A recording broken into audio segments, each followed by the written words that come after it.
Hello there, this is Paper Kitty. Welcome back to my channel.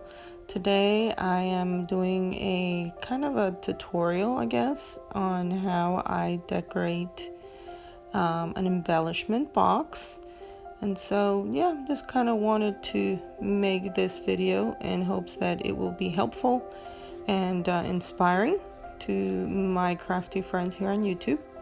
So yes, if you will see now, I am rounding the corners. What I did is just grabbed a regular folder and just measured it out. And also now you can see that I'm measuring out the scrapbook paper that I'm going to use to cover it up.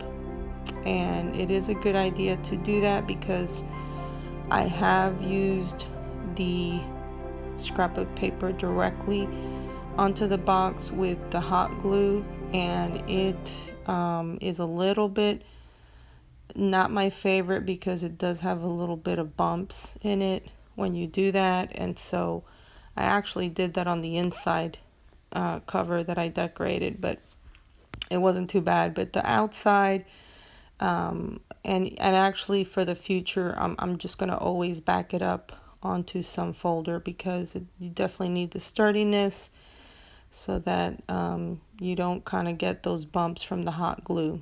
So I guess if you're using a bunch of like Fabri-Tac or something, maybe you don't need to do that. But you know, considering that the Fabri-Tac is like $10 for a small bottle, I didn't want to do that.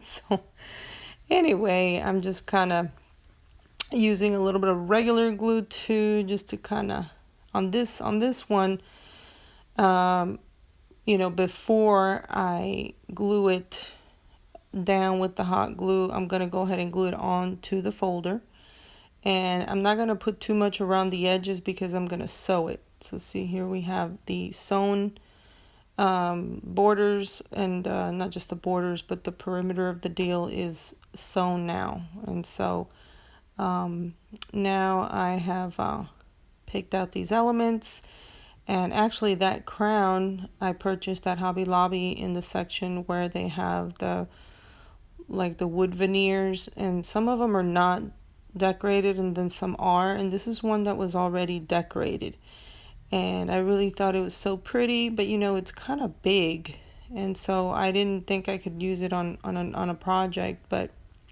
you know, that's the fun thing about the embellishment box, that it is kind of a larger surface than I'm used to using. And so I also was able to use these really cool stickers that I had from one of the Maggie Home collections, and I was able to use those really large alpha letters and words.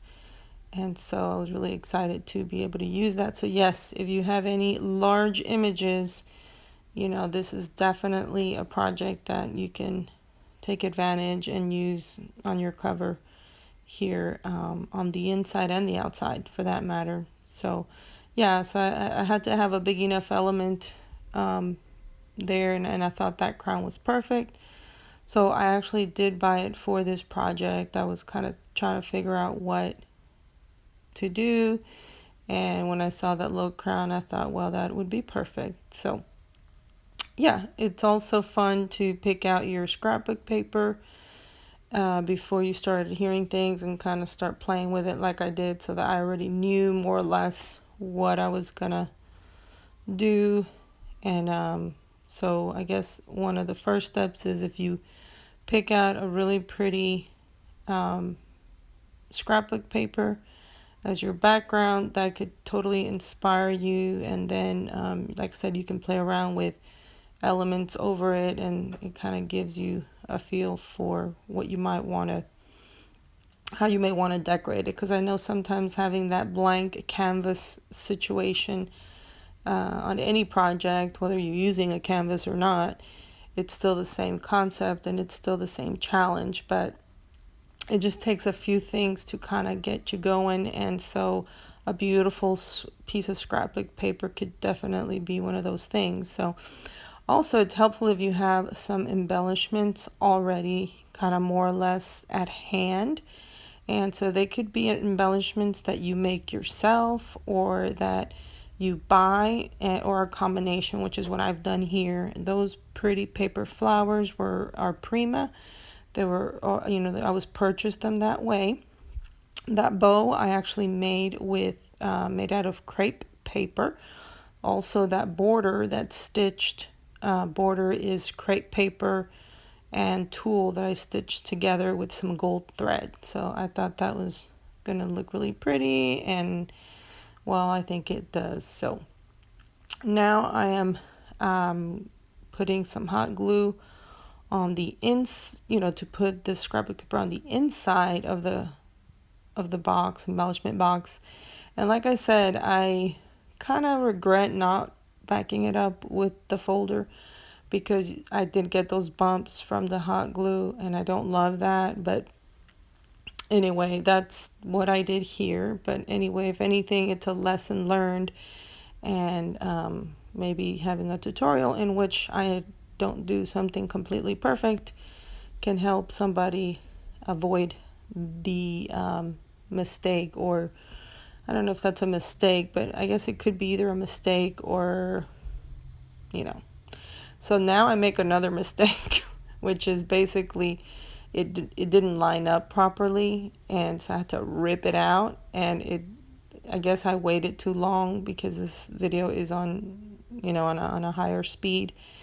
And so anyway, here I am ripping out the glue because I gotta re-glue it to glue it on right. So then I decide, okay, the better idea is to go ahead and put some glue in the middle, and then once I find the right, make sure I have it centered properly, then I can go back in and do the corners. And so that's what I'm doing here, putting some in the middle there again. This is probably, I don't know if this is a tutorial exactly, but I am showing you how to do this and how I do it. Obviously I'm no expert, and like I said, but I think you could still learn from, like, even the things that I do that are not perfect. Like I said, that they may or may not be mistakes. In some cases it's just they're not ideal situations, and I am a little bit of a perfectionist, so not everybody is going to be like that, but I definitely try. So okay, I've got this little stamp here that I bought for this little box because part of the fun of it is going to be to embellish it. But anyway, I just wanted to go ahead and make sure that little stamp was going to fit inside there because I thought it was so cute.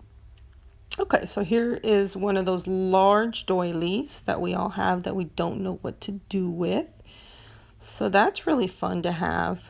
I wouldn't go out and buy them, but I know, like I said, this is a great opportunity to use up those beautiful things that you have that are just larger scale, because you could definitely cut up a large doily and do things with it. But I thought this was a fun project to use up this this very large doily like this. So I was pretty excited, and so yeah. Now I'm going to use an image from the scrapbook paper, and it's the little peacock, and I think it's the Flourish collection from Maggie Holmes.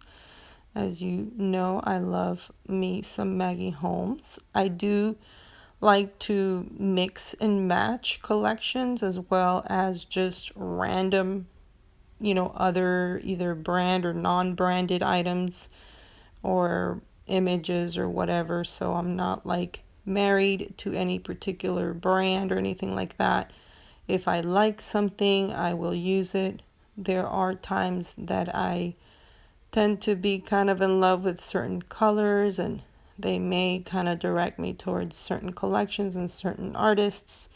And I definitely love Maggie Holmes style. So I think this box is turning out very much that way. But as you saw on the outside, the that crown and everything, really didn't have anything to do with the Maggie Holmes other than that it goes together well. So Okay, now I'm using the large alpha stickers, which again I don't normally have a use for because most of the things that I do are going to be in a smaller journal. So with that being said, I hope you like this video tutorial. Please be sure and let me know in the comments below if this is the kind of video that you are interested in for me to continue to make these. Also, if you like the video, please be sure and press the thumbs up, the like button. If you have not subscribed and you would like to be part of the Paper Kitty family, be sure and hit that subscribe button. And don't forget the notification bell so that you will be notified when I make a new video for you. So thank you so much. Love you so much. Love you so much. See you in the next one.